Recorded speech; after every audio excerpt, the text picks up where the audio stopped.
बर्तमान सीधा live video देखुं ये हूँ कटक जिला महांगा ब्लॉक भितर जाऊँगी केन्द्रापड़ा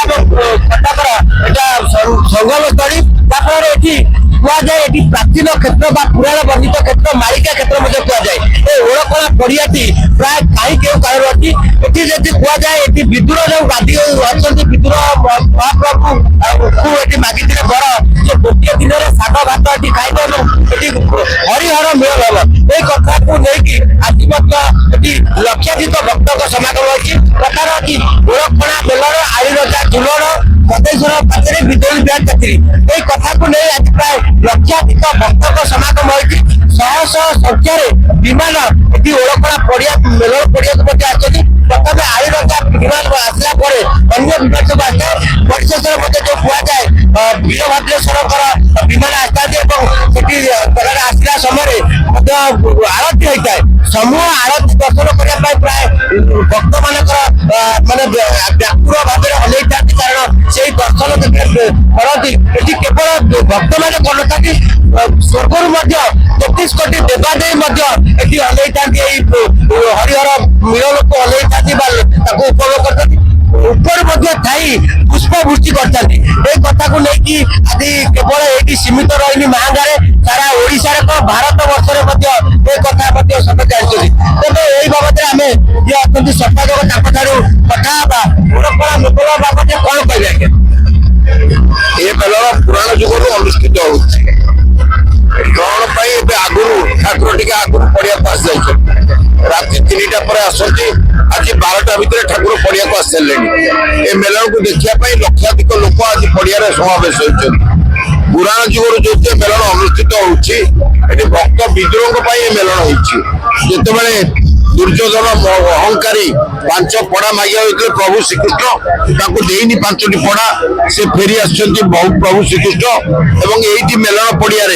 आसिक विद्रोह पाखे पहुंची शागवत खाई से शागवत खाई सारा विद्रोह कहते प्रभु तुमको 2टी रूप देखा चाहते प्रभु कहते अपेक्षा करा पड़ो बगु चतुर्दशी राति और पूर्णिमा सका दर्शन देवी सबु विमान राधाकृष्ण आसला बेले भद्रेश्वर विमान राधाकृष्ण सहित आपंकर शिव शक्ति आसती सी पड़िया 108 घंटा नहीं पहुंचे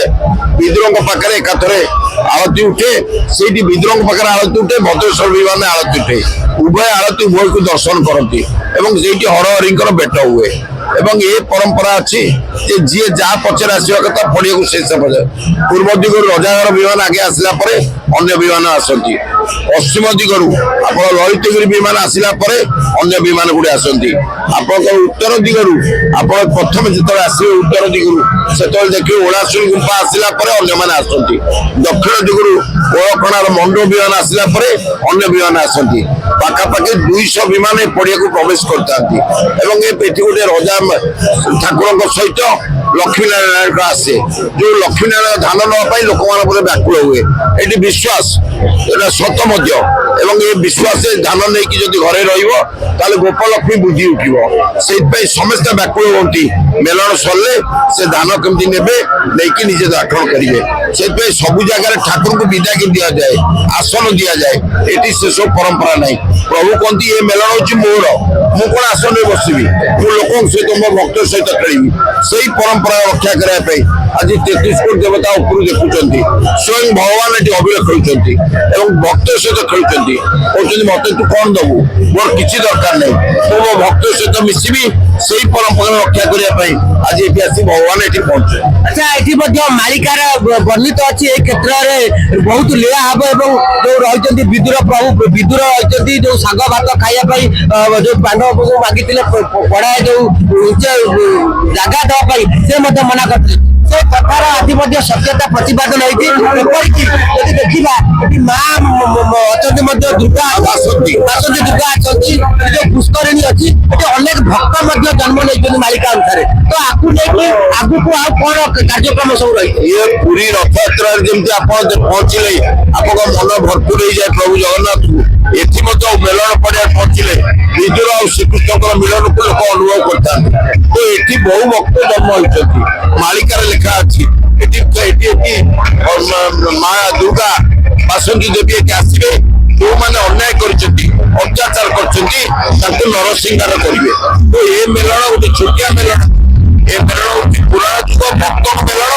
ସେଇଥିପାଇଁ ସମସ୍ତେ ଅପେକ୍ଷା କରୁଛନ୍ତି ଏ ମେଲଣରେ ଦେଖିବା ପାଇଁ। ଆଜି ଯୋଉ ଲୋକମାନେ ଆସୁଛନ୍ତି ସେ ଉପରେ ପ୍ରଭୁ ତାଙ୍କୁ ଦେଖୁଛନ୍ତି, ତାଙ୍କର କେତେ ଦୂର ଲକ୍ଷ୍ୟ ଅଛି ଆଜି ତାଙ୍କ ପ୍ରତି, ସେଇଟା ଆଜି ପରୀକ୍ଷା କରାଯାଏ। ଚନ୍ଦ୍ରଗ୍ରହଣର ପ୍ରଭାବ ଏଠି ପଡିଛି କି? କିଛି ଲୋକ କହିବେ ଆମେ ଠାକୁରଙ୍କ ପାଖକୁ ଯିବୁ, ଚନ୍ଦ୍ରଗ୍ରହଣ ପାଇଁ ନିଜେ ଭଗବାନ ଆଗରୁ ପଳେଇ ଆସିଛନ୍ତି, ରାତି 4ଟାରେ ଆସିବା କଥା। କିନ୍ତୁ ଆଜି ଆସି ସନ୍ଧ୍ୟାବେଳୁ ଏଠି ପହଞ୍ଚିଗଲେଣି ଏବଂ ଭକ୍ତ ସହିତ ମିଶିଗଲେଣି। ଆପଣ ଦେଖନ୍ତୁ ଏ ବର୍ଷ ଲକ୍ଷାଧିକ ଲୋକ, ପଡ଼ିଆରେ ଜାଗା ନାହିଁ ଛିଡା ହେବାକୁ, ହଜାର ହଜାର ଲୋକ ଆଜି ପଡ଼ିଆରେ ବୁଲୁଛନ୍ତି ପ୍ରଭୁଙ୍କୁ ଦର୍ଶନ କରିବା ପାଇଁ। ଏ କଥାକୁ ନେଇ ଯଦି କହିବା, ଯୋଉଭଳି ଭାବେ ଫଗୁ ଚତୁର୍ଦ୍ଦଶୀ ରାତିରୁ ଆରମ୍ଭ ହେଇକି ପୂର୍ଣ୍ଣପୁର ବ୍ରାହ୍ମଣ ମୁହୂର୍ତ୍ତରେ ସରେଇବା ଅର୍ଥାତ୍ 8ଟା 9ଟା ହେଇଯାଏ ପାଖାପାଖି। ତ ଏ ବର୍ଷ ପ୍ରାୟ ସନ୍ଧ୍ୟାରୁ ପ୍ରାୟ 2ଟା ଭିତରେ ତା ସରିବ ବୋଲି ଆକଳନ କରାଯାଇଛି। ଯଥା ନୀତିକାନ୍ତି ମଧ୍ୟ ଯାହା ଚାଲିବା କଥା ଚାଲିଛି। ତ ଯୋଉ ଭକ୍ତମାନେ ସୁରକ୍ଷା ଦିଗରେ କହୁଛନ୍ତି, ଯାଜପୁର ଆପଣଙ୍କର କେନ୍ଦ୍ରାପଡ଼ା ଏବଂ ମାହାଙ୍ଗା କଟକ ଜିଲ୍ଲାର ପୋଲିସ ମଧ୍ୟ ପ୍ରଶାସନ ଅଛନ୍ତି। ତ ଆଉ କେତେ ସମୟ ଲାଗିବ ସମସ୍ତ ବିମାନ ଆସିବା ପାଇଁ? ଏବଂ ଏ ଭାବୁଛି ସବୁ ଯାକ ବିମାନ ଆସି ପହଞ୍ଚି ଗଲେଣି, ଆଉ ଘଣ୍ଟା ଭିତରେ ସବୁ ବିମାନ ପଡ଼ିଆ ଭିତରେ ପ୍ରବେଶ କରିଯିବେ ଏବଂ ଯେତେବେଳେ ପହଞ୍ଚିବେ ସେତେବେଳେ ପଡ଼ିଆର ପରିବେଶ ହରିବୋଲରେ ବର୍ତ୍ତମାନ ଲକ୍ଷ୍ୟ କରିବେ ସବୁ ଦିଗରୁ ଠାକୁର ଆସିଗଲେଣି, ପୂର୍ବ ଦିଗରୁ ସବୁ ଯାକ ଠାକୁର ଆସି ପହଞ୍ଚି ଗଲେଣି। ଅନ୍ୟ ଠାକୁର ଏଇ ଘଣ୍ଟା ଭିତରେ ସମସ୍ତେ ଆସି ପହଞ୍ଚିବେ। ଆଉ ନିଶ୍ଚିତ ଭାବରେ ଆଉ ଜଣେ ଆକୁ ଦେଖୁଛନ୍ତି କେତେ ବର୍ଷ ଲାଗି ଆସିବ, କେତେ ବର୍ଷ ଲାଗି ଆସୁଛ? ଜାଣିବାରେ ମୋର ଯେବେଠାରୁ ନିତ୍ୟ ଜ୍ଞାନ ହେଲାଣି, ମୋ ବାପା ମତେ ଯୋଉ ନେଇକି ଆସିଛନ୍ତି ପଡୋଶୀ ଗ୍ରାମ ଲଳିତଗିରିର, ତ ମୁଁ ପ୍ରତିବର୍ଷ ଆସୁଛି।